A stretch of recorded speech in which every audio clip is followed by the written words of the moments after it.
Olá pessoal, vamos começar a nossa 13ª aula de Direito Constitucional, certo? Nossa penúltima. Semana que vem teremos nossa última aula e de hoje a 15 dias nosso teste final, terceira nota, tá ok? E depois reposição, depois final, tá certo? Reposição e final. Reposição para quem deixou um dos testes para repor e a final para quem não atingiu a média 7. Espero que todos atinjam, certo? Torço por isso. Bom, pessoal, hoje vamos continuar vendo um pouco outros temas de direito constitucional. Começamos na aula passada falando um pouco de direitos políticos, cidadania, certos fundamentos da República Federativa do Brasil, os princípios. Hoje vamos continuar falando de partidos políticos.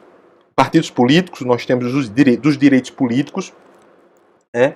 E caminhando em direção ao final da nossa disciplina, se Deus quiser.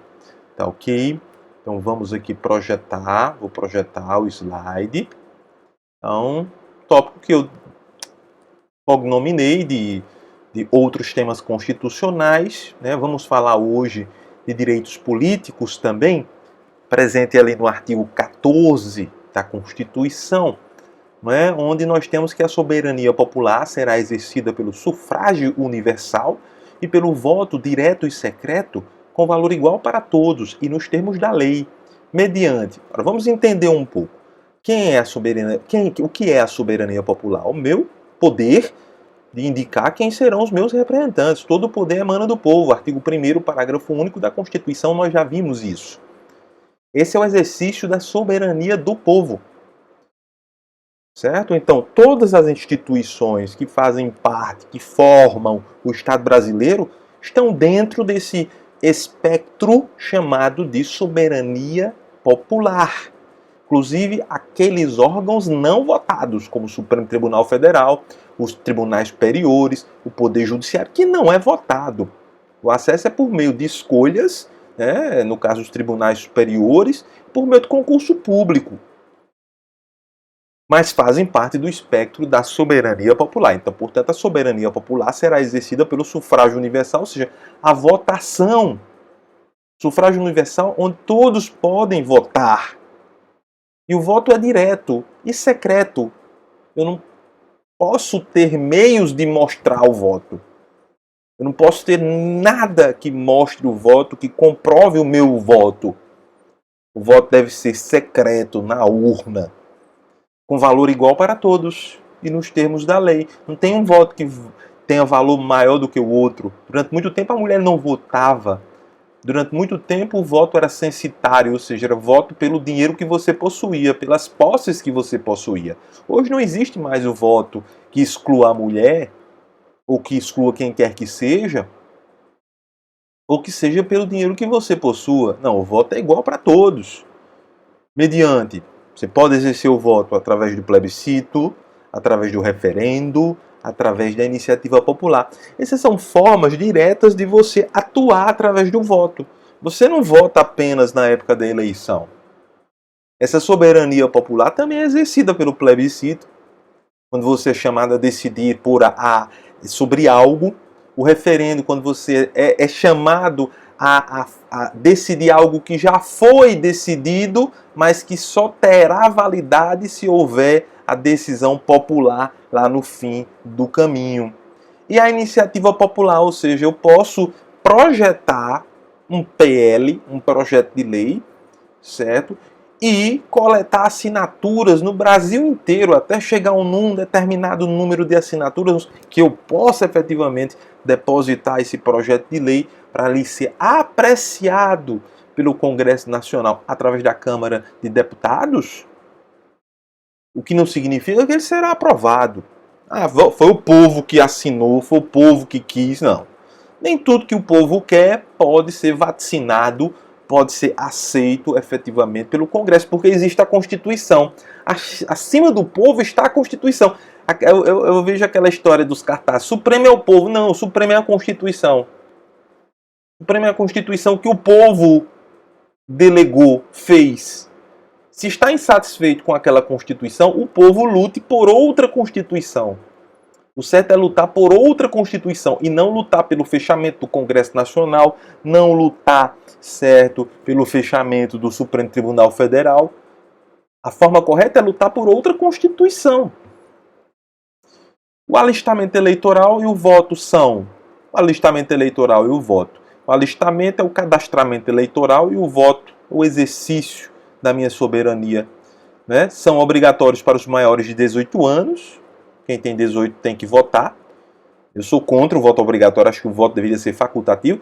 E facultativo para os analfabetos, aqueles que não sabem ler nem escrever, não sabem assinar o nome.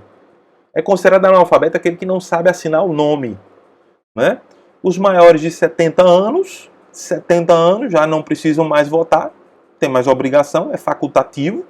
Os maiores de 16 e menores de 18, entre 16 e 18, aí você também não tem a obrigatoriedade de votar. Pode tirar o título, mas não precisa votar se não quiser. Certo? No parágrafo 2º, nós temos que não podem alistar-se como eleitores os estrangeiros e durante o período de serviço militar obrigatório os conscritos. Conscritos são aqueles que estão servindo ao Exército, à Marinha, à Aeronáutica. Eles estão servindo. Não podem alistar-se, ou seja, se cadastrar eleitoralmente como eleitores. Os estrangeiros não têm esse direito de votar. E durante o período do serviço militar, durante o período que está a serviço, obrigatório, os conscritos estão nos quartéis, estão a serviço. Estão a serviço. Parágrafo 3º são condições de elegibilidade na forma da lei. Tudo bem, posso votar, mas eu posso ser elegível quando e como? Se eu tiver a nacionalidade brasileira, se eu for brasileiro. Natural ou naturalizado, né? Mas vai ter umas diferenças que eu vou dizer daqui a pouco. O pleno exercício dos direitos políticos, o alistamento eleitoral, é requisito fundamental, você tem que estar cadastrado. Tem que ter domicílio eleitoral na circunscrição, né? Seu voto efetivamente lá será considerado se você tiver efetivamente ser registrado num domicílio eleitoral. A filiação partidária, você está filiado a um partido efetivamente. A idade mínima de 35 anos para presidente e vice-presidente da República e senador. Os maiores cargos do Legislativo e do Executivo do Brasil só serão acessíveis aos maiores de 35 anos. Precisa ter 35 anos ou mais. 30 anos para o governador e vice-governador do Estado e do Distrito Federal. Governador e vice-governador a partir de 30 anos. 21 anos para deputado federal, deputado estadual ou distrital, prefeito, vice-prefeito e juiz de paz. Que é uma figura que praticamente não existe, né? Porque o juiz de paz, quem exerce esse papel, acaba sendo o juiz togado, que é concursado. 21 anos para deputado federal, deputado estadual, distrital, prefeito, vice-prefeito. E 18 anos para vereador, que é o cargo que exige menor idade, é o de vereador. São elegíveis, são inelegíveis. Aí esses não podem ser votados. Os inalistáveis, aqueles que não puderem se cadastrar. Porque o cadastro é requisito fundamental. E os analfabetos? Os analfabetos são inalistáveis também. Nem precisaria ter aí analfabetos, porque ele já está no rol de inalistável. E sendo inalistável, você não pode ser elegível. Você é inelegível. O presidente da República, os governadores de Estado e do Distrito Federal, os prefeitos e quem os houver sucedido ou substituído no curso dos mandatos poderão ser eleitos para um único período subsequente. Aí foi a instituição da reeleição, instituto esse que eu sou contra. Não deu certo no Brasil. Mas, infelizmente, está aí. Quem prometeu acabar com a reeleição não quer acabar, porque o poder é doce, né? O poder é bom, é maravilhoso, né? Deve ser muito bom, né? Porque todo mundo briga para ficar no poder, todo mundo briga para ser reeleito. Se fosse ruim, ninguém brigaria, né? Então é bom. Pelo menos afaga o ego, né? O poder afaga um pouco o ego. Então as pessoas não querem acabar com a reeleição. Depois que ela entrou no ideário brasileiro, ninguém está interessado, ou uma parte dos políticos não está interessada em rever essa questão da reeleição que não deu certo no Brasil. Parágrafo 6º. para concorrerem a outros cargos, o presidente da República, os governadores de estado e do Distrito Federal e os prefeitos devem renunciar aos respectivos mandatos até 6 meses antes do pleito.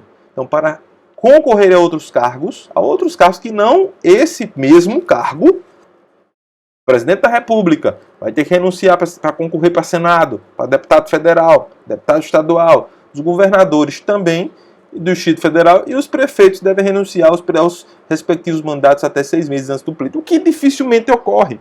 Porque quem está no cargo executivo, ou ele não vai concorrer mais, não quer mais, isso é o que é muito difícil, ou ele vai para a reeleição, o que é mais fácil em quase 99,9% dos casos.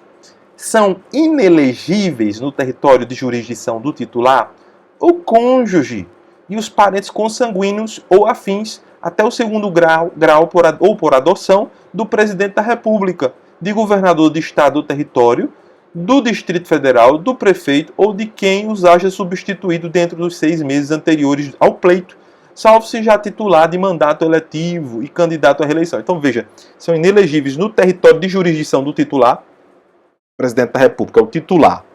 Então seu cônjuge, os parentes consanguíneos ou afins até o segundo grau, ou por adoção do presidente da República, do governador do estado ou território, do Distrito Federal, de prefeito ou de quem os haja substituído dentro dos 6 meses anteriores ao pleito, salvo se já era titular de mandato eletivo e candidato à reeleição. Aí esse aí se preserva, já era candidato, aí vê o substituto, aí ele não tem culpa, ele continua. O contrário é inelegível. Então, militar alistável é elegível. Militar que estiver alistável, que puder ser cadastrado na Justiça Eleitoral, é elegível. Tirar o seu título eleitoral, né? Atendidas as seguintes condições.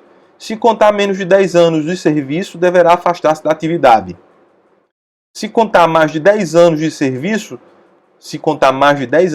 será agregado pela autoridade superior e, se eleito, passará automaticamente no ato da diplomação para inatividade. Não se mistura exercício militar com política. Isso é muito importante, isso é muito importante. Preserva-se o governo dos civis. Parágrafo 9º. Lei complementar estabelecerá outros casos de inelegibilidade, né, se eu não me engano, na Lei Complementar 64, e os prazos de sua cessação, a fim de proteger a probidade administrativa, principalmente a honestidade, a moralidade administrativa, a moralidade para o exercício do mandato considerada vida pregressa do candidato e a normalidade e legitimidade das eleições contra a influência do poder econômico, o abuso do exercício de função, cargo ou emprego na administração direta ou indireta. Parágrafo 10. O mandato eletivo poderá ser impugnado ante a Justiça Eleitoral no prazo de 15 dias contados da diplomação. Aí tem o recurso. Prazo do recurso, 15 dias. Instruída a ação com provas de abuso do poder econômico. É a ação, né? A ação que vai verificar o abuso de poder econômico, a AIGE. Certo? A ação de investigação na Justiça Eleitoral. Certo? Corrupção, fraude, que não acontece no Brasil, né? Bom que se diga. Isso deve ser na Suíça. Parágrafo 11, né? A ação de impugnação de mandato tramitará em segredo de justiça, respondendo o autor na forma da lei, se temerária ou de manifesta má-fé. Sou totalmente contrário a esse parágrafo 11. A ação de impugnação de mandato deve ser pública. Deve ser pública. É no sentido de preservar a imagem de quem está sendo processado. Mas entrou para a vida pública, sua vida é pública. Parágrafo 12. Serão realizadas concomitantemente às eleições municipais as consultas populares sobre questões locais aprovadas pelas câmaras municipais e encaminhadas à Justiça Eleitoral até 90 dias antes da data das eleições, observados os limites operacionais relativos ao número de quesitos.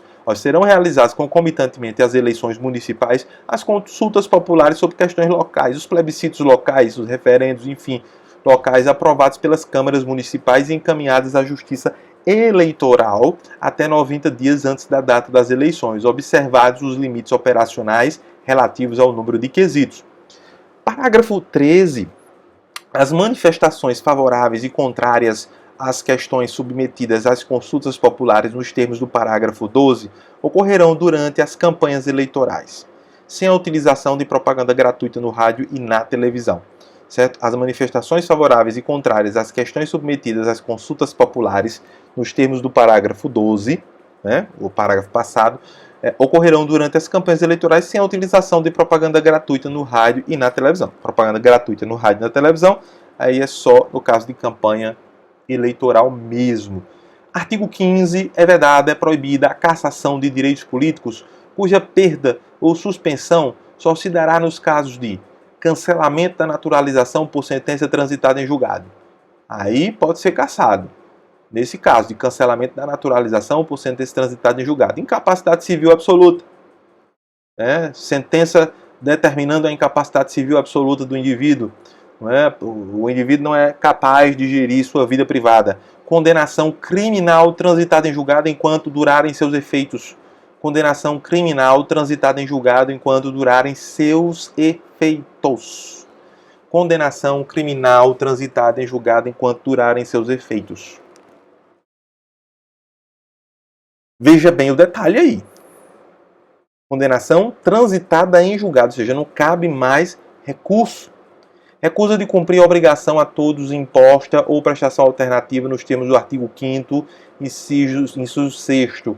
Certo? Aí, no caso, é vedada a cassação de direitos políticos, cuja perda ou suspensão só se dará nos casos, efetivamente, aqui de recusa de cumprir a obrigação a todos imposta ou prestação alternativa, de acordo com o artigo 5º, inciso 7º, aliás, 8º, aí todo mundo tem a obrigação de fazer determinado ato, o indivíduo não quer, aí ele perde, tem seus direitos cassados. Improbidade administrativa nos termos do artigo 37, parágrafo 4º, e o artigo 16, a lei que alterar o processo eleitoral entrará em vigor na data de sua publicação, não se aplicando à eleição que ocorra até um ano da data de sua vigência. Por isso que para toda modificação eleitoral que deva acontecer, deve ser até um dia antes de se completar um ano justinho para a próxima eleição. A eleição é dia 3 de outubro, então até o dia 2 de outubro tem que haver a mudança, publicada em diário oficial, senão ela não pode valer para a próxima eleição, para a eleição do ano vindouro, e sim para outra eleição depois de 2022.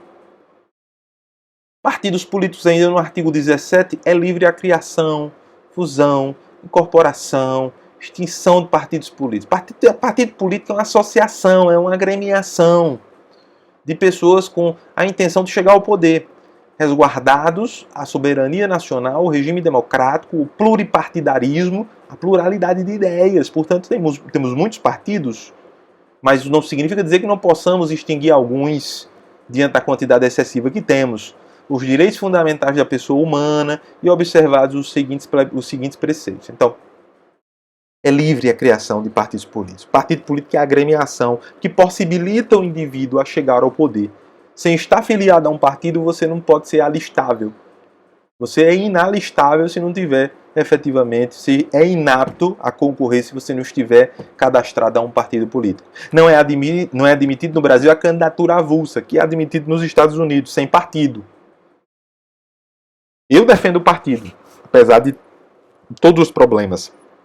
Eu acho que a gente precisa amadurecer mais, porque eu acho que a melhor forma de se desenvolver uma democracia é na coletividade. Uma candidatura avulsa, ela é muito perigosa.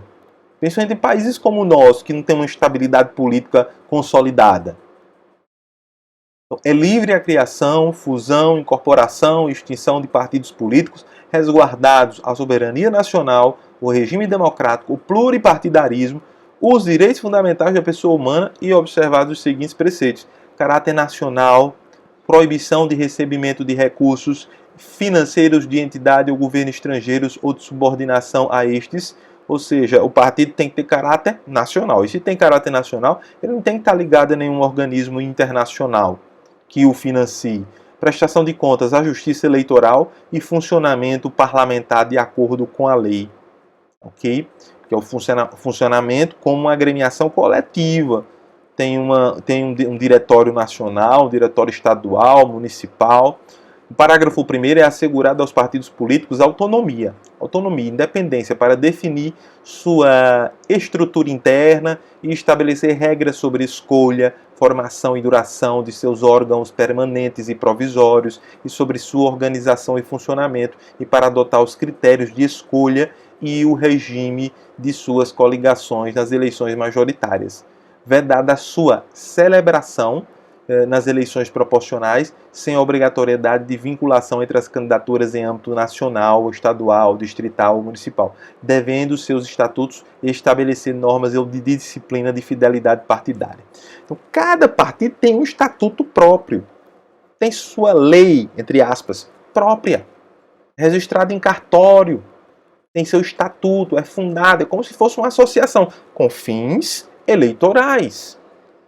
Então, os partidos políticos, após adquirirem personalidade jurídica, na forma da lei civil, registrarão seus estatutos no Tribunal Superior Eleitoral. Somente terão direito a recursos do fundo partidário, que é dinheiro público dos nossos impostos, e acesso gratuito ao rádio e à televisão, na forma da lei, os partidos políticos que alternativamente obtiverem nas eleições para a Câmara dos Deputados no mínimo 3% dos votos válidos distribuídos em pelo menos 1/3 das unidades da federação, com um mínimo de 2% dos votos válidos em cada uma delas. Aí tem direito.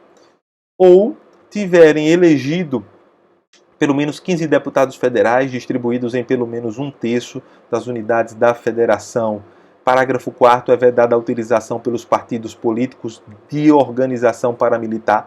É vedada a utilização pelos partidos políticos de organização paramilitar. Ter muito cuidado com esse tipo de partido que visa criar uma organização que luta e que urde e que faz acordos e que conspira contra o Estado de Direito, o Estado Democrático de Direito.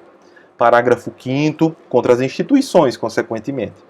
Parágrafo 5º, ao eleito por partido que não preencher os requisitos previstos no parágrafo 3º deste artigo, é assegurado o mandato e facultada a filiação sem perda de mandato a outro partido que os tenha atingido, não sendo essa filiação considerada para fins de distribuição dos recursos no fundo partidário, do fundo partidário e de acesso gratuito ao tempo de rádio e de televisão.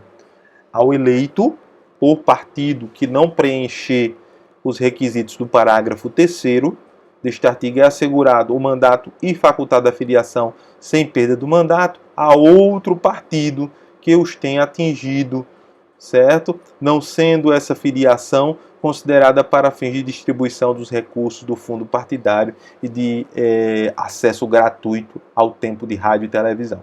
O parágrafo 6º, os deputados federais, os deputados estaduais, os deputados distritais e os vereadores que se desligarem do partido pelo qual tenham sido eleitos perderão o mandato, salvo nos casos de anuência do partido ou de outras hipóteses de justa causa estabelecida em lei, por exemplo, perseguição, né? Aí não caracterizaria a infidelidade partidária, não computada em qualquer caso a migração de partido para fins de distribuição de recursos do fundo partidário ou de outros fundos públicos e de acesso gratuito ao rádio e à televisão. Aí não migra, ele não leva o valor do fundo partidário de forma alguma. A questão das regiões, minha gente, a questão das regiões, vamos lá. Questão das regiões, certo? Questão das regiões. Está lá no artigo 43, né? No artigo 43, eu estou vendo aqui uma mensagem, vou pedir licença a vocês.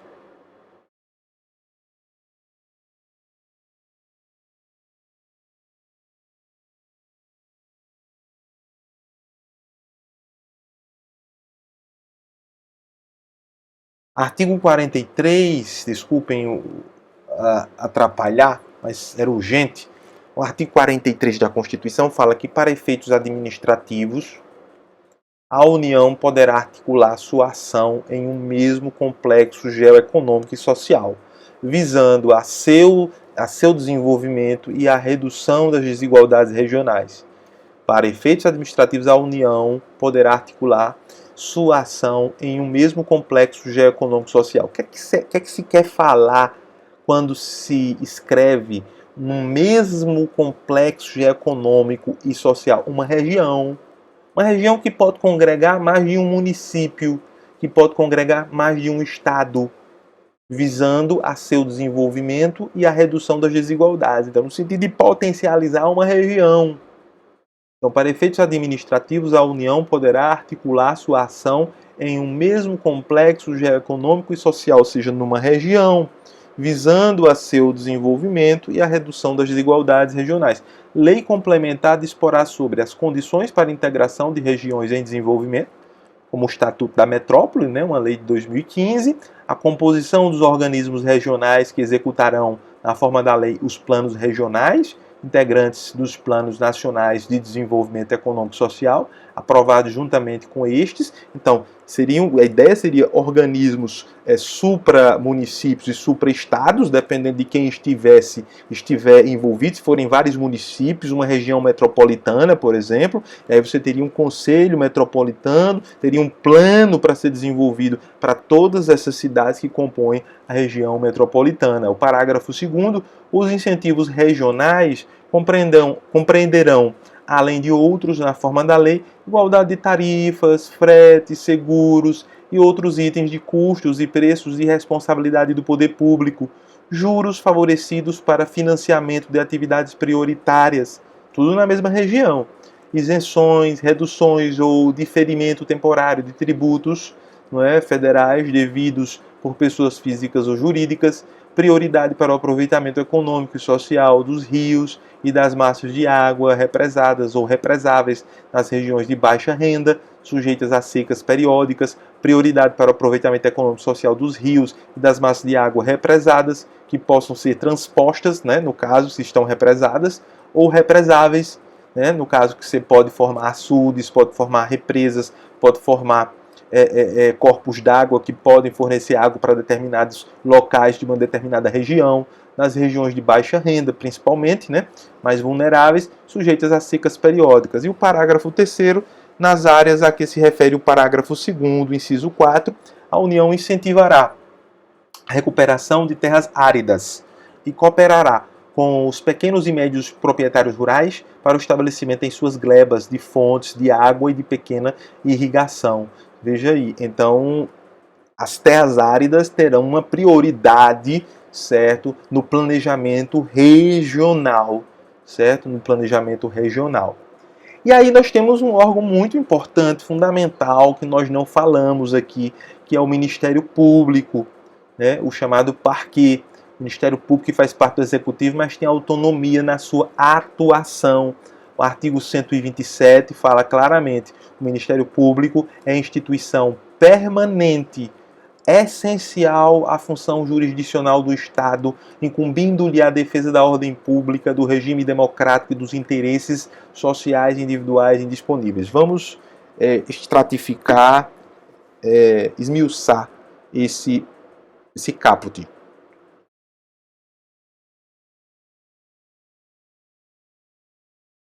Da sede, Aula da sede, falar da sede, aliás. Então, o Ministério Público é instituição permanente, ou seja, não tem como interromper sua atividade. Não tem como interromper sua atividade. É essencial à função jurisdicional do Estado, incumbindo-lhe. E aí, veja, quando se fala em essencial à função jurisdicional, significa que para a realização da justiça, não pode faltar o Ministério Público. Certo? Quando for necessário em determinadas causas. A presença do Ministério Público não é fundamental em tudo, mas é fundamental nas questões mais coletivas, que envolvem vulneráveis, que envolve a questão penal, questão dos delitos administrativos, investigações policiais, inquéritos policiais, incumbindo-lhe a defesa da ordem jurídica, ou seja, fiscalização da lei, seu munus público, a sua finalidade básica, fundamental, é fiscalizar a ordem jurídica do regime democrático e dos interesses sociais e individuais indisponíveis. do regime democrático e dos interesses sociais e individuais indisponíveis. Parágrafo 1º. São princípios institucionais do Ministério Público a unidade, a indivisibilidade e a independência funcional. Ou seja, embora nós tenhamos Ministério Público Estadual, Ministério Público Federal, nós temos uma instituição única. É difícil de entender. Você tem um estadual e um federal, mas eles são considerados uma peça única. São princípios institucionais do Ministério Público a unidade. Tanto faz ser federal como estadual. Eles podem atuar em conjunto. A indivisibilidade e a independência funcional são indivisíveis. Eu não posso particionar e eu não posso ferir a independência e a autonomia deles. O parágrafo 2º fala que ao Ministério Público é assegurada autonomia funcional e administrativa, podendo, observado o disposto no artigo 69, propor ao Legislativo a criação e extinção de seus cargos e serviços auxiliares, provendo-os por concurso público, de provas ou de provas e títulos, a política remuneratória e os planos de carreira, a lei disporá sobre sua organização e funcionamento. Então, o próprio Ministério Público propõe sua organização e manda para o Legislativo deliberar. Parágrafo 3º, o Ministério Público elaborará sua proposta orçamentária dentro dos limites estabelecidos na Lei de Diretrizes Orçamentárias e encaminha para o Executivo. Então, o Executivo manda a peça completa de todos os poderes para ser apreciado no Legislativo, mas tem autonomia para confeccionar sua peça orçamentária.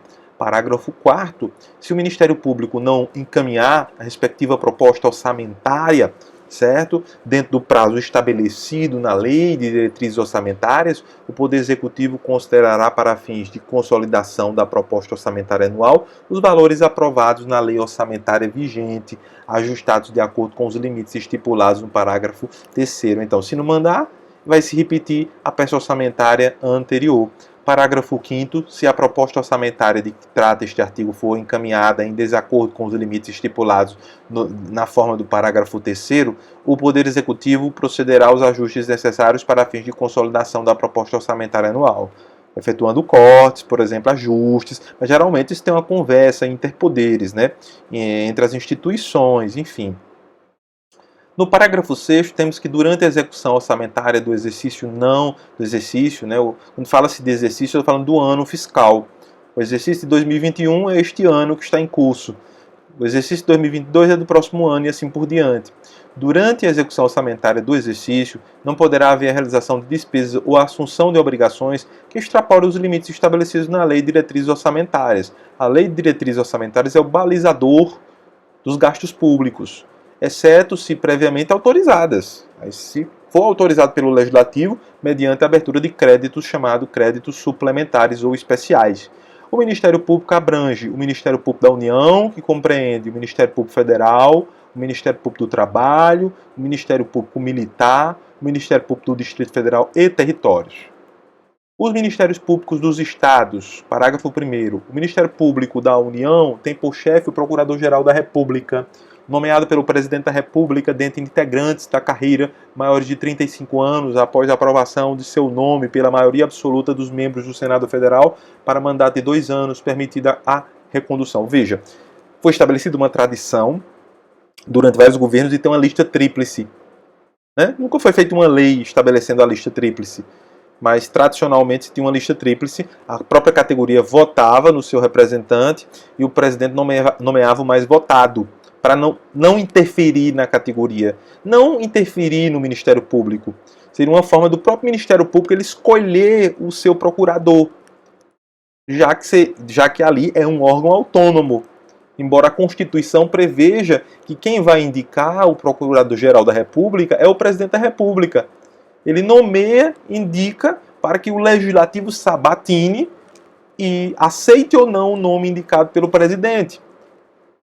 Não tem lista tríplice, certo? Mas a intenção foi muito boa, no sentido de preservar a autonomia deste importante órgão.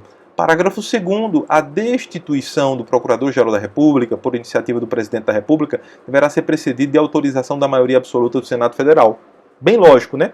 Se o Presidente indica para o Legislativo sabatinar, então, para desindicar, ou seja, exonerar, para afastar, para destituir, eu preciso ter o beneplácito também do legislador, do Senado Federal. Então, o presidente não quer mais, encaminha para o Senado Federal. O Senado Federal destitui. Parágrafo 3º, os Ministérios Públicos dos Estados e do Distrito Federal e territórios formarão lista tríplice dentre integrantes de carreira, certo? Na forma da lei respectiva para a escolha de seu procurador-geral, que será nomeado pelo chefe do Poder Executivo para mandato de 2 anos, permitida uma recondução. Aí sim temos a lista tríplice para os estados e o Distrito Federal e territórios. Parágrafo 4º, os procuradores-gerais dos estados, nos estados e no Distrito Federal e territórios, poderão ser destituídos por deliberação da maioria absoluta do Poder Legislativo, na forma da lei complementar. Veja que não é o presidente que diz que não quer mais, não é o governador que diz que não quer mais. O Legislativo ele pode destituir. Parágrafo 5º, leis complementares da União e dos Estados, cuja iniciativa é facultada aos respectivos procuradores gerais, leis complementares da União e dos Estados, cuja iniciativa é facultada aos respectivos procuradores gerais, estabelecerão a organização, as atribuições e o estatuto de cada Ministério Público, observadas relativamente a seus membros. Primeiro, as seguintes garantias: vitaliciedade. Após 2 anos de exercício, não podendo perder o cargo senão por sentença transitada em julgado. Só por sentença transitada em julgado.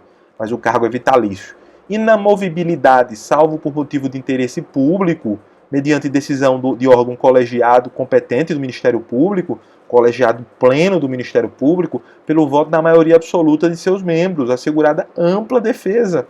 Senão ele não poderá ser removido de um local para o outro. Isso é até uma forma de eliminar aqueles coronéis, a ação daqueles coronéis de antigamente, que quando não gostavam de um promotor público, de um delegado, aí pediam ao governador para transferir o delegado, para transferir o promotor. Isso aqui é uma garantia. Uma garantia. A vitaliciedade também é uma garantia, de modo que você não afaste, certo, um promotor que está exercendo uma atividade de Estado. Muito importante.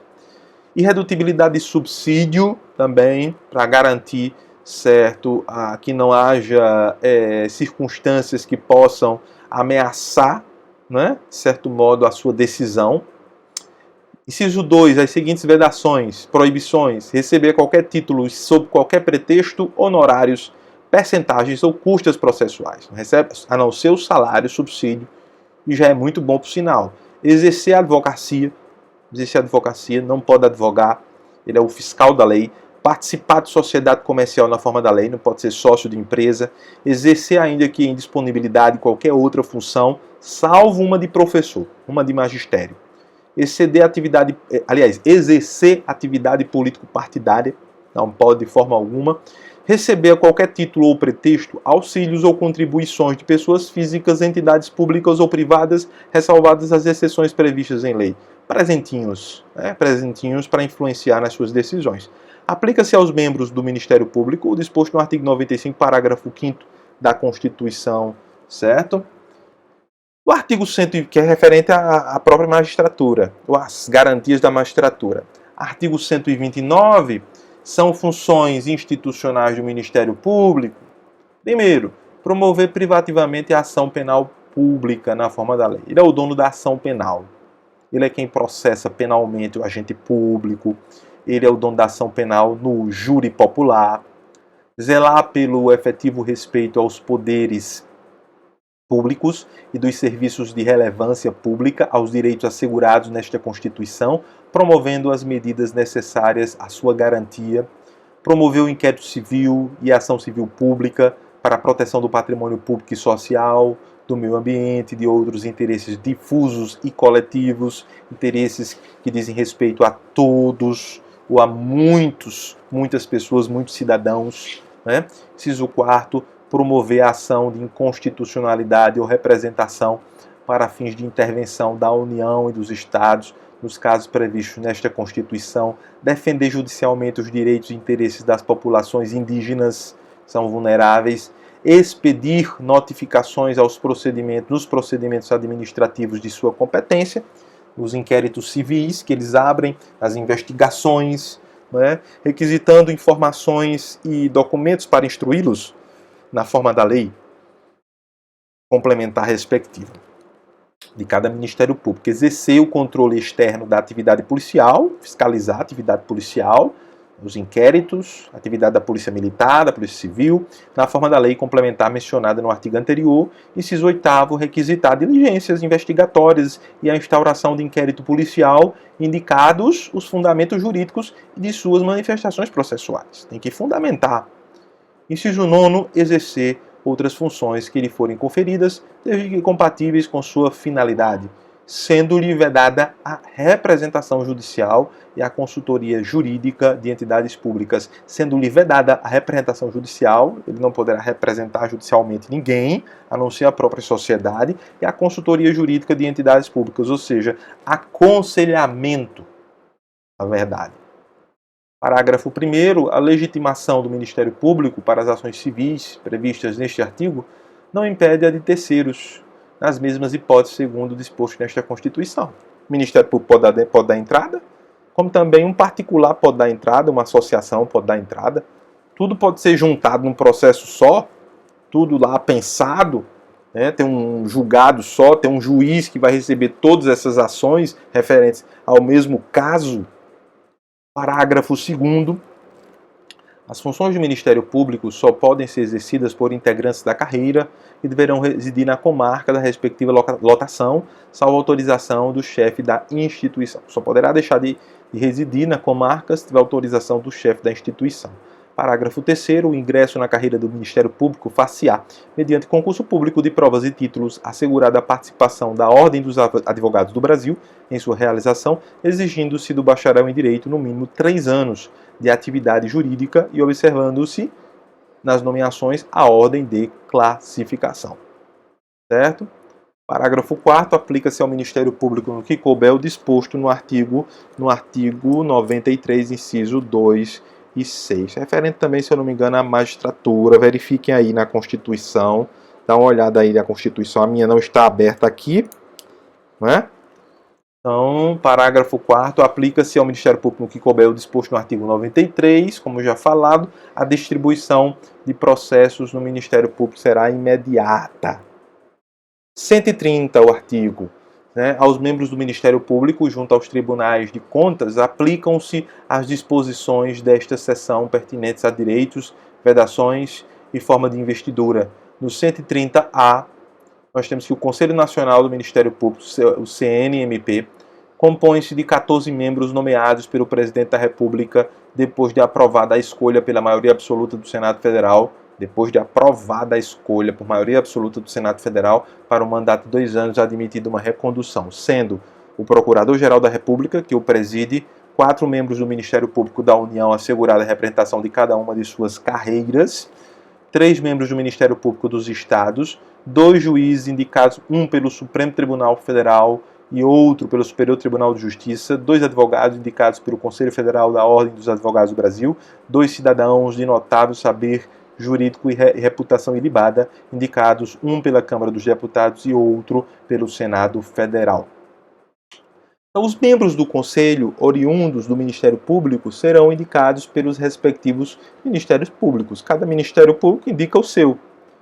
Parágrafo 2º, compete ao Conselho Nacional do Ministério Público, CNMP, o controle da atuação administrativa e financeira do Ministério Público, a regulação do Ministério Público. Quem regula o regulador? Então, o CNMP regula o regulador, que é o Ministério Público, e do cumprimento dos deveres funcionais de seus membros, cabendo-lhe zelar pela autonomia funcional e administrativa do Ministério Público, o MP, podendo expedir atos regulamentares no âmbito de sua competência ou recomendar providências, zelar pela observância do artigo 37 da Constituição, e apreciar de ofício ou mediante provocação à legalidade dos atos administrativos praticados por membros ou órgãos do Ministério Público, da União e dos Estados, podendo desconstituí-los, revê-los ou fixar prazo para que se adotem as providências necessárias ao exato cumprimento da lei, sem prejuízo da competência dos tribunais de contas. E terceiro, receber e conhecer das reclamações contra membros ou órgãos do Ministério Público da União ou dos Estados, inclusive contra seus serviços auxiliares, sem prejuízo da competência disciplinar e correcional da instituição, podendo avocar processos disciplinares em curso Avocar significa pedir para resolver. Pegar lá do processo que está tramitando no Ministério Público Estadual e trazer para Brasília para ser processado no Conselho Nacional do Ministério Público, no CNMP. Determinar a remoção, a disponibilidade ou a aposentadoria com subsídios ou proventos proporcionais ao tempo de serviço e aplicar outras sanções administrativas assegurada ampla defesa. Terceiro, receber e conhecer das reclamações contra membros ou órgãos do Ministério Público da União ou dos Estados, inclusive contra seus serviços auxiliares, sem prejuízo da competência disciplinar e correcional da instituição, podendo avocar processos disciplinares em curso, chamar para si o processo, determinar a remoção ou a disponibilidade e aplicar outras sanções administrativas assegurar ampla defesa. Inciso 4º, rever de ofício ou mediante provocação os processos disciplinares de membros do Ministério Público da União dos Estados julgados há menos de um ano. Então, dentro daquele ano, ele pode rever de ofício, não precisa nem provocação. Inciso 5, elaborar relatório anual propondo as providências que julgar necessárias sobre a situação do Ministério Público no país e as atividades do Conselho, a qual deve integrar a mensagem prevista no artigo 84, inciso 11, mensagem presidencial, se eu não me engano. Parágrafo 3º, o Conselho escolherá em votação secreta um corregedor nacional dentre os membros do Ministério Público que o integram, vedada a recondução, competindo-lhe, além das atribuições que lhe forem conferidas pela lei, as seguintes: receber reclamações e denúncias de qualquer interessado relativas aos membros do Ministério Público e dos seus serviços auxiliares, exercer funções executivas do Conselho de inspeção e correição geral, requisitar e designar membros do Ministério Público, delegando-lhes atribuições e requisitar servidores de órgãos do Ministério Público. O presidente do Conselho Federal da Ordem dos Advogados do Brasil oficiará junto ao Conselho. Exatamente, o presidente estará lá. Oficiando significa trabalhando no Conselho. Parágrafo 5º, participando das decisões. Parágrafo 5º, leis da União e dos Estados criarão ouvidorias do Ministério Público competentes para receber reclamações e denúncias de qualquer interessado contra membros ou órgãos do Ministério Público, inclusive contra seus serviços auxiliares, representando diretamente ao Conselho Nacional do Ministério Público. Agora, a advocacia pública é outra entidade importantíssima para o exercício da jurisdição.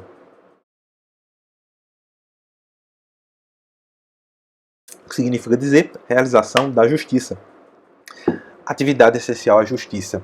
Artigo 131 significa, estabelece que a Advocacia Geral da União é a instituição que, diretamente ou através de órgão vinculado, representa a União, o governo. Aliás, o governo não, a União, o Estado. Não é advogado do governo. Representa a União. Lógico que o governo está dentro do Estado, né, e ele tem interesse em preservar o Estado. Então, representa a União judicial e extrajudicialmente, cabendo-lhe nos termos da lei, complementar que dispuser, cabendo nos termos da lei, complementar que dispuser sobre sua organização e funcionamento as atividades de consultoria e assessoramento jurídico do Poder Executivo. Assessorando o Poder Executivo, o governo. Parágrafo 1º, a Advocacia Geral da União tem por chefe o Advogado-Geral da União, de livre nomeação pelo Presidente da República, dentre cidadãos maiores de 35 anos, de notável saber jurídico e de reputação ilibada, moralmente irretocável. Né? Parágrafo 2º, o ingresso nas classes iniciais das carreiras da instituição de que trata este artigo far-se-á mediante concurso público de provas e títulos. Parágrafo 3º, na execução da dívida ativa de natureza tributária, a representação da União cabe à Procuradoria-Geral da Fazenda Nacional, que tem uma procuradoria própria, certo? Observado o disposto em lei. Tem uma advocacia própria, Procuradoria-Geral da Fazenda Nacional. Artigo 132, nós temos que os procuradores dos estados e do Distrito Federal, organizados em carreira, na qual o ingresso dependerá de concurso público de provas e títulos, com a participação da Ordem dos Advogados do Brasil em todas as suas fases, exercerão a representação judicial e a consultoria jurídica das respectivas unidades federadas. Aos procuradores referidos neste artigo é assegurada estabilidade após 3 anos de efetivo exercício, mediante avaliação de desempenho perante os órgãos próprios após relatório circunstanciado das corregedorias. A Defensoria Pública, que não é Ministério Público, mas o Ministério Público sempre busca dar guarida aos vulneráveis, mas no caso aqui eu estou falando de Defensoria, aí é a advocacia mesmo, que não é o caso do Ministério Público. No artigo 134, nós temos que a Defensoria Pública é instituição permanente, assim como é o Ministério Público. É essencial à função jurisdicional, é essencial à realização da justiça do Estado, incumbindo-lhe como expressão e instrumento do regime democrático, fundamentalmente a orientação jurídica, a promoção dos direitos humanos e a defesa em todos os graus, judicial e extrajudicial, dos direitos individuais e coletivos, de forma integral e gratuita, aos necessitados na forma do parágrafo 1º. Lei complementar organizará a Defensoria Pública da União. Lei complementar organizará a Defensoria Pública da União, que é recente, é um órgão recente, né, e do Distrito Federal e dos territórios, e prescreverá normas gerais para sua organização nos estados em cargos de carreira providos na classe inicial mediante concurso público de provas e títulos, assegurada a seus integrantes a garantia da inamovibilidade e vedado o exercício da advocacia fora das atribuições institucionais. Ou seja, não pode exercer a advocacia administrativa. A advocacia só dentro do que pode ser realizado e que está estabelecido nos seus estatutos. Parágrafo 2º, as defensorias públicas estaduais são asseguradas autonomia funcional. Autonomia funcional, faz parte do executivo, mas tem independência, tem autonomia. E administrativa, e a iniciativa de sua proposta orçamentária dentro dos limites estabelecidos na Lei de Diretrizes Orçamentárias. E subordinação ao disposto no artigo 99, parágrafo 2º. Abre aí a Constituição, artigo 99, vamos abrir aqui. Vou abrir aqui. Constituição Federal. Constituição Federal de 88. Vamos lá, 99. Parágrafo 2º.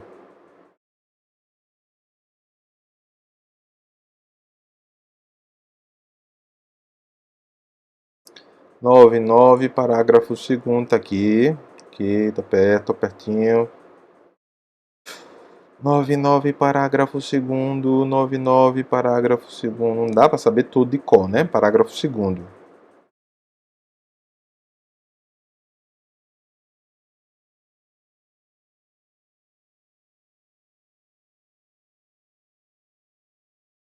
Tem algum erro aí? 99 fala o seguinte: para efeitos expostos no inciso. Isso aqui já é do ato das disposições transitórias. Deixa eu ver.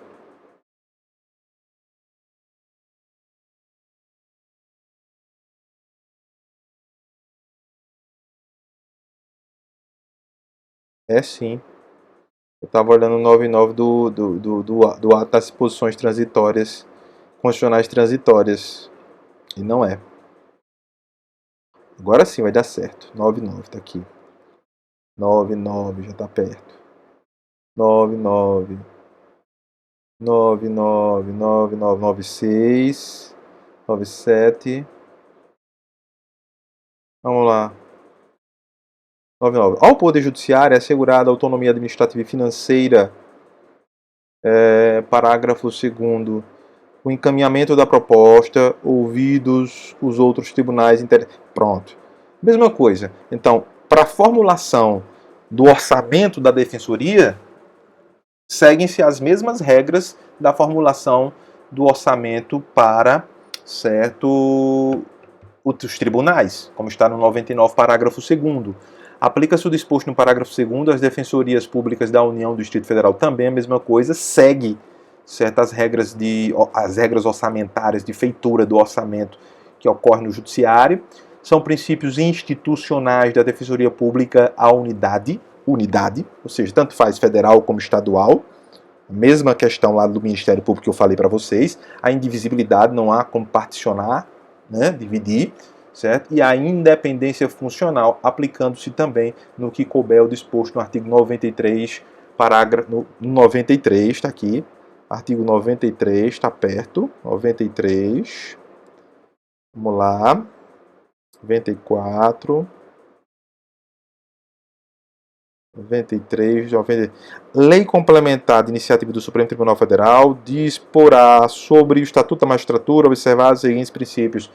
Terá um estatuto próprio, né? Assim como tem o Judiciário. Assim como tem o Judiciário.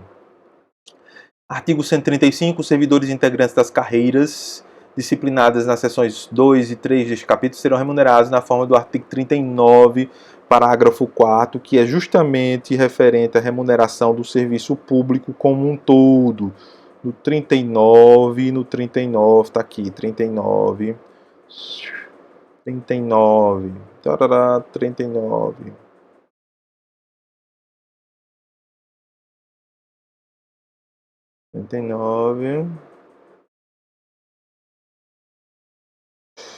Vamos lá.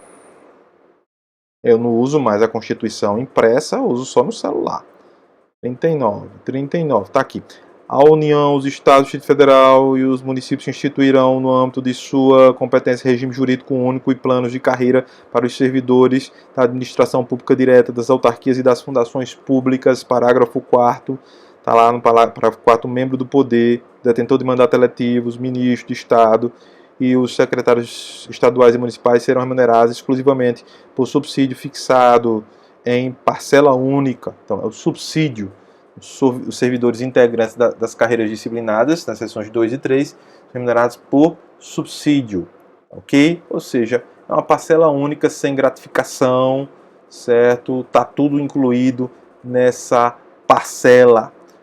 Tivemos a finalização desse tópico 2, de assuntos relacionados com a Constituição. Temos um tópico 3 na próxima aula e finalizamos. De hoje a 15 dias, teremos o nosso tão esperado terceiro teste, ok? Para aqueles que estão com ansiedade de terminar o semestre, tá ok? Então, qualquer dúvida, já sabem o caminho, já disse várias vezes, não vou repetir, vocês sabem muito bem o caminho. Estou à disposição para tirar dúvidas. Um abraço, bom final de semana para vocês.